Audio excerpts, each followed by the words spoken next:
भाजपही संपर्कात आहे, आम्ही संपर्कात आहोत. सत्ता स्थापनेसाठी प्रत्येकाला संपर्क करावाच लागतो, पण तिथे काही ठिकाणी आयडिओलॉजीचा पण विषय येतो. आम्ही वंचितवादींशी बोललो, मला नाही वाटत ते भारतीय जनता पक्षाच्या बरोबर जातील, कारण वंचितची चर्चा सुरू आहे. त्यांनी 2 अपक्ष आमचेच आहेत काँग्रेसकडून, काँग्रेसचेच बंडखोर होते, त्यामुळे ते आम्हाला लागतात, फार तर 4च लागतात. आणि भारतीय जनता पक्षाला जवळपास 11 नगरसेवक लागतात सत्ता स्थापन करायसाठी. आम्हाला 4च नगरसेवक लागतात. मला वाटतं की सहज आहे, सहज शक्य आहे ते, आणि त्याची जुळवाजुळव जवळपास आमची पूर्ण झालेली आहे.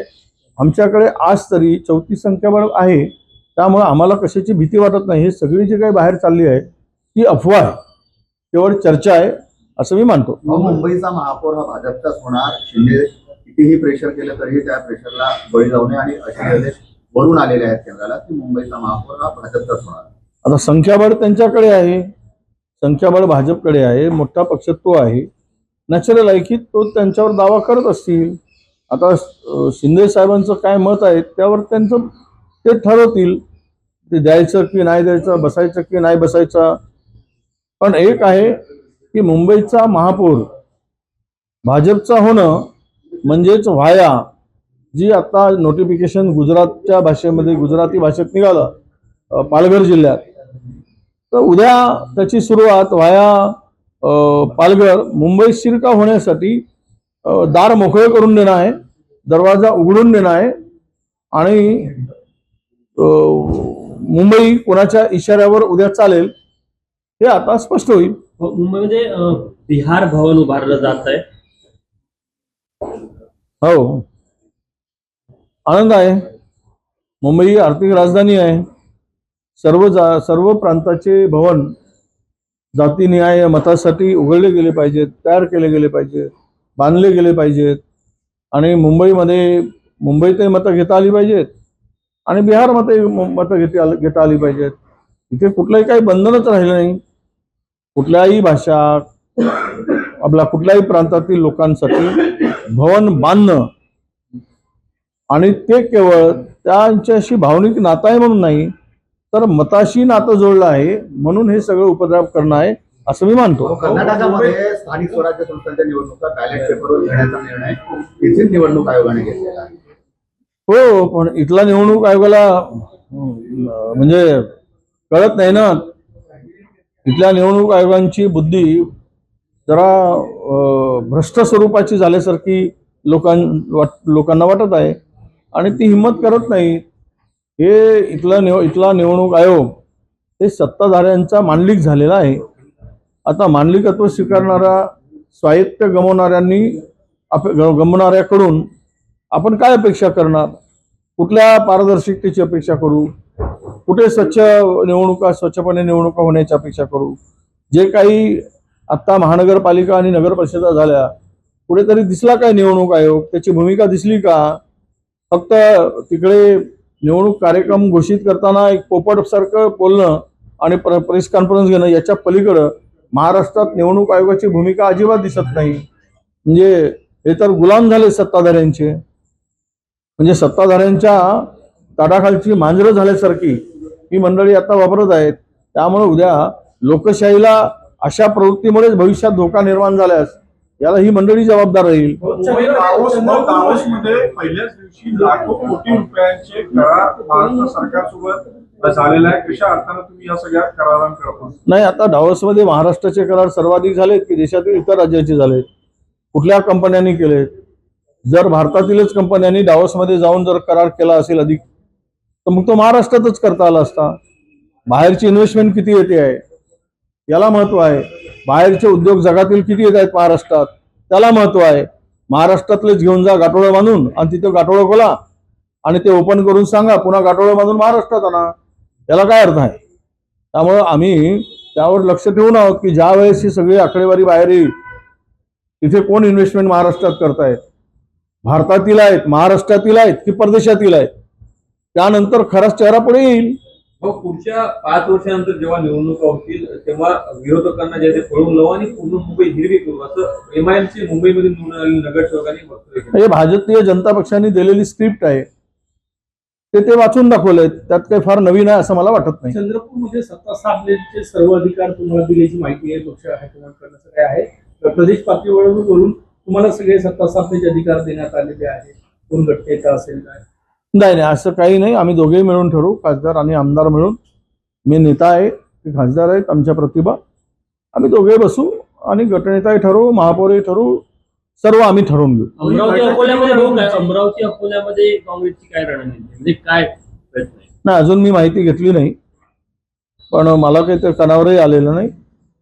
पण चाललंय आहे त्यांचं सत्ता स्थापनेच्या दृष्टीनं अकोल्यातही प्रयत्न चालले, इतर पक्षाशी बोलून, आणि अमरावतीमध्ये पण चाललेले आहेत. जो आपण मोठं मन दाखवून सातत्याने सांगताय की आम्ही दोघं मिळून करू, पण आपल्या सोबतचे सहकाऱ्यांकडनं असं एकही वक्तव्य किंवा असं येत नाही. नाही ते काय म्हणतात ते खासदार आहे आणि आता नवीन आहे, तो दुसरीच काम आहे त्यांची, त्यामुळं त्यांना जे बोलायचं ते बोलू देत. मी नेता आहे, मला माझ्या मर्यादा माहीत आहेत. आम्ही काँग्रेसची सत्ता स्थापन करायसाठी आम्हाला एकत्र सगळ्यांनी यावं लागतं. कोण काय बोलतं त्याच्याकडे आम्हाला बरीच लक्ष द्यायची गरज नाही, आणि कोण बोलताय म्हणून त्याला उत्तर देण्याची सुद्धा गरज नाही. माझी भूमिका नेता म्हणून सगळ्यांना घेऊन पक्ष कसं पुढे जाईल, पक्षाला मजबूती कशी मिळेल आणि पक्ष सत्तेत कसं येईल यासाठी माझे प्रयत्न असणार. मग तुमची बैठक कधी होईल आणि हा निर्णय कधी होईल? चंद्रपूर होईल, आज उद्यामध्ये होईल. गॅजेट अजून प्रकाशित झालेला नाही, आयुक्त नाही, त्यामुळे आज उद्यामध्ये ही शक्यता आहे. आज होईल, उद्या होईल आणि परवापर्यंत निर्णय होईल. थँक्यू. तुम्ही काही नगरसेवकांना सोबत एका ठिकाणी ठेवलेलं आहे, खासदारांनी देखील वेगळ्या ठिकाणी ठेवलेलं आहे. काँग्रेसमध्ये नेमकं काय सुरू आहे? नाही असं काही नाही आहे, व्यवस्थेसाठी ठेवलेले आहेत ते. आम्ही एकच आहोत. काँग्रेस पक्षाचे 27 नगरसेवक आहेत आणि 27ही एकत्र राहतील. व्यवस्थेसाठी आपण वेगळे जरी ठेवले असले तरी गटनेता एक होईल आणि काँग्रेसचा महापौर चंद्रपूर महानगरपालिकेमध्ये बसेल, यामध्ये कुठे दोमत नाही. आणि तेवढं संख्याबळ आमच्याकडे आहे. आणि कोण काही म्हणू देत, काल काही सुधीरजी मुनगंटीवारांनी काही स्टेटमेंट केलं की काँग्रेसचा एक गट वगैरे, हे सगळी अफवा आहे. आणि ते मतदारामध्ये संभ्रम निर्माण करणारी गोष्ट आहे. त्यामुळे मला त्यामध्ये नगरसेवक पूर्णतः सुरक्षित आहेत. सर्व आमच्याकडेच आहेत. ते मग खासदारांच्याकडे असू दे की आमदारांच्याकडे असू दे, आम्ही काँग्रेसचे आहोत. आम्ही एकत्र येऊ, गटनेता तयार करताना एकत्र येऊ आणि सत्ता स्थापन करतानाही आम्ही एकत्रच राहणार आहोत. काँग्रेस म्हणून आम्हाला आमच्या महानगरपालिकेवर सत्ता प्रस्थापित करणं, यासाठी लागणारं संख्याबळ 3 अपक्ष जे काही आहेत आमच्याबरोबर आघाडीमध्ये होते, आम्ही ज्यावेळेस अलायन्स केलं होतं शेकापचे, ते सुद्धा आमच्या सोबत आहेत. आणि वर सत्ता स्थापन करण्यासाठी लागणारी जे काही संख्या लागते त्याची व्यवस्था झालेली आहे. वेगवेगळे राहत असल्यामुळे कुठंतरी शंका अनेकांनी उपस्थित केला. नाही शंका उपस्थित कोणाला काय करायचं ते करू देत. आता तिकडे मुनगंटीवारांची माणसं वेगळी आहेत, जोरगेवारांची माणसं वेगळी आहेत, म्हणजे काय ते एकत्र येणार नाही असं होत नाही. कालच जोरगेवारांची माणसं एका नागपुरातल्या हॉटेलमध्ये आहेत, मुनगंटीवारांची माणसं दुसऱ्या हॉटेलमध्ये आहेत, आम्हाला माहिती आहे. त्यामुळे ह्यामध्ये काही हे नाही, ते एकत्र येतात, आम्ही एकत्र येतो. पंजाब चिन्हावर काँग्रेस पक्षाच्या भरोश्यावर निवडून, काँग्रेस पक्षाकडून ते निवडून आलेले आहे आणि तिथे कुठेही त्यांना काही चुकीचा निर्णय घेण्यासाठी कोणालाही स्कोप नाही आहे. कुठल्या गटाचा गटनेता असेल तुमच्यासोबत जे नगरसेवक आहेत त्यांच्यापैकी होणार आहे का, खासदार मॅडम सोबत आहे त्यांच्यापैकी? नाही, आमचं असं मत आहे की जो सिनियर आहे, जुना काँग्रेसी आहे, निष्ठावंत आहे, प्रामाणिक आहे, पक्षाशी, त्याला गटनेता करावायचं असं आमची चर्चा आहे. त्यांच्या संपर्कामध्ये असलं त्याचं उत्तर मी दिलं आहे. भाजपचे नाही, उलट भाजपचेच नगरसेवक आमच्या संपर्कात आहे. भाजप त्यामुळे आमचे नगरसेवक त्यांच्या संपर्कात राहण्याचा प्रश्नच नाही दूरपर्यंत. हे काहीतरी हवेवर तीर मारण्याचा प्रकार आहे तो. लोटस ऑपरेशन राबवत अशी तुम्हाला भीती आहे का? तुम्ही नगरसेवक नाही, त्यांनी पण ठेवलं आहे. त्यांना मग पंजाब ऑपरेशन वापरला चाललंय असं होईल का?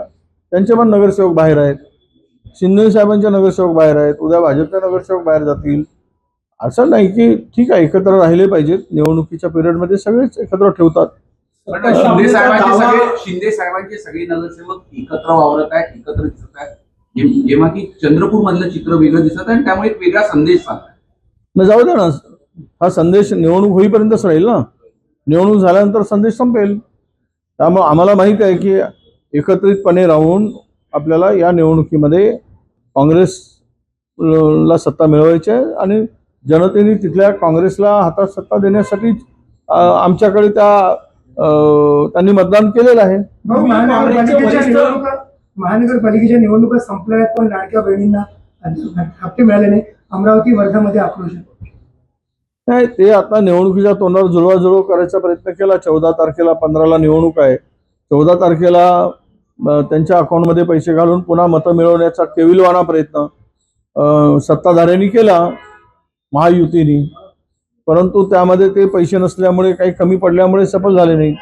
आता पुन्हा पुढच्या निवडणुकीची वाट पाहावी लागेल असं मला वाटतं. भाऊ, मुंबईमध्ये शिंदेचा स्ट्राईक रेट राहिला नाही अशी चर्चा भाजपच्या गोटात आहे. जास्त जागा घेऊनही कमी जागांवर शिंदेचे नगरसेवक निवडून आले. एक गट दिल्लीमध्ये अशी तक्रार करणार आहे की भाजपनं जास्त जागा लढल्या असतात तर बहुमताचा आकडा भाजपनं स्वतः गाठला. या जर तरच्या गोष्टी आहेत. असंही म्हणतात की काँग्रेस मनसे यांनी लढले असते तर 150 जागा आल्या असत्या. मग आता यामध्ये अशी चर्चा आहे की मनसेने अधिक जागा घेतल्यामुळे शिवसेनेला फटका बसला. हे निवडणुकीनंतरचे चर्चा आहेत. जो जीता वो सिकंदर, जिसके पास में आलं त्या परिस्थितीमध्ये चर्चा झाल्यानंतर जे काही मॅन्डेट मिळालं ते स्वीकारलं पाहिजे. संजय राऊत यांनी म्हटले की चंद्रपूरमध्ये उबाठाच्या नगरसेवकाशिवाय महापौर बसणार नाही. नाही, ते उबाटांची आपली युती नव्हती, पण उबाटा आणि आम्ही महाविकास आघाडीमध्ये एकत्र आहोत, म्हणून आम्हाला वाटतं की आपण एकत्र राहून सत्ता स्थापन करावी अशी आमची भूमिका आहे आणि त्यासाठी त्यांच्याशी चर्चा आमची सुरू आहे. त्यांनी पण उबाठाने पण महापौर पदावर दावा केलेला आहे चंद्रपूर. मागं त्यांनी दावा केलेला आहे, प्रश्नच नाही. त्यांनी दावा करण्याचा त्यांचा अधिकार आहे. पण ते आता चर्चा करून आम्ही तो निर्णय घेऊ. हो, पालघर जिल्हा प्रशासनाने वाहतुकी संदर्भात एक अधिसूचना काढली आहे. त्यामध्ये गुजराती भाषेचा वापर जे आहे ते करण्यात आला आहे. गुजराती भाषेचा वापर करण्यात आला अधिसूचनेमध्ये. महाराष्ट्राची अधिकृत भाषा मराठी असताना गुजराती भाषेचा वापर. नाही, ठीक आहे ना, चांगले आहे की पालघरमध्ये गुजराती भाषेमध्ये अधिसूचना काढत असतील तर त्याची सुरुवात सीमेवरून, सुरतवरून, पालघर जवळ आहे, हळूहळू ते मुंबईकडे येईल आणि महाराष्ट्राला गुजराती एक नवीन भाषा देण्याचा भारतीय जनता पक्षाचा प्रयत्न जो आहे त्यामध्ये ते सफल होतील असं म्हणायला हरकत नाही. त्यांची इच्छाच आहे की महाराष्ट्र हा गुजरातच्या इशाऱ्यावर चालावा, गुजरात भाषेवर चालावा. अशी जर इच्छा असेल तर ती इच्छा पूर्ण होऊन जावी आणि त्यासाठी सुरुवात करून त्याचे रिॲक्शन काय येतात हे बघण्याचा कदाचित प्रयत्न असेल. खडा टाकायचा आणि वाट बघायची.